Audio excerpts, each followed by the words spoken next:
विद्यार्थ्यांना आवाहन, बार्टी आणि TRTIच्या स्कॉलरशिपचे आमिष दाखवून महाराष्ट्रातील कोणत्याही संस्थेने तुमच्याकडून फीज वसूल केली असेल तर तुम्ही खाली नमूद केलेल्या आमच्या मोबाईल नंबरवर त्वरित संपर्क साधा।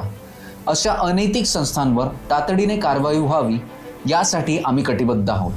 विद्यार्थ्यांना फसवणुकीचा गुन्हा सिद्ध झाल्यानंतर सुद्धा BS एज्युकेशनचे स्टाफ मेंबर्स आणि ऑफिसर्स सगळीकडे खोट्या बातम्या पसरवत आहेत की त्यांनी फक्त त्यांच्याकडे ॲडमिशन घ्यायला आलेल्या विद्यार्थ्यांकडून फीस घेतलेली आहे, परंतु TRTI, बार्टी, सारथी, महाज्योती यासारख्या स्कीमसाठी ॲडमिशन घेतलेल्या विद्यार्थ्यांना पैसे मागितले नाही, जे की साफ खोटे आहे। आता पहिले तुम्ही म्हणता की 2 टप्प्यातली पहिली टप्प्याची फीज आता भरून टाकायची।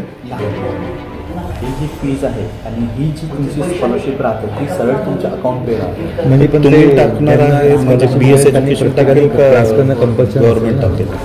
म्हणजे आता SC चं तर बार्टी टाकेल। बार्टी टाकेल। ठीक येणार आहे मीच आहे, येणार आहे मीच आहे।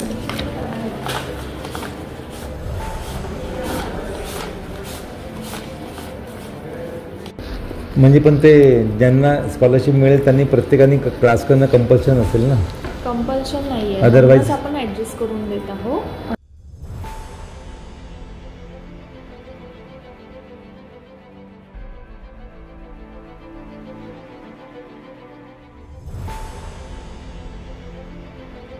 विद्यार्थ्यांनी तक्रार केल्यानंतर आमच्याकडून स्टिंग ऑपरेशन करताना उमेदवारांनी त्यांना विनंती केली की मी पैसे भरण्यापेक्षा बार्टीची परीक्षा देतो आणि डायरेक्ट योजनेचा लाभ घेतो, परंतु BS एज्युकेशनच्या शिक्षकांनी आणि स्टाफ मेंबर्सने ही मागणी धुडकावून लावली आणि म्हटले की आम्ही आमच्या विद्यार्थ्यांना पहिले ही योजना देऊ, बाहेरच्यांना का देणार। मला जेव्हा स्कॉलरशिप द्यायची आहे तर अगोदर मी माझ्या मुलाला देखील मुलाला देतो। बरोबर आहे, आपल्या मुलाला देणं त्यासाठी आता पुष्कळ जण राहतात, असं नाही ना। बार्टी आणि TRTIच्या नावाखाली विद्यार्थ्यांवर दबाव आणून प्रत्येकी 35,000 रुपये गोळा करणाऱ्या BS एज्युकेशन या अनाधिकृत संस्थेला आम्ही विद्यार्थ्यांनी एक्सपोज केले आहे। आमचे या प्रयत्नात आपली लाखमोलाची साथ लाभली। हे चॅनल मोठ्या प्रमाणात शेअर केल्याबद्दल मनस्वी आभार।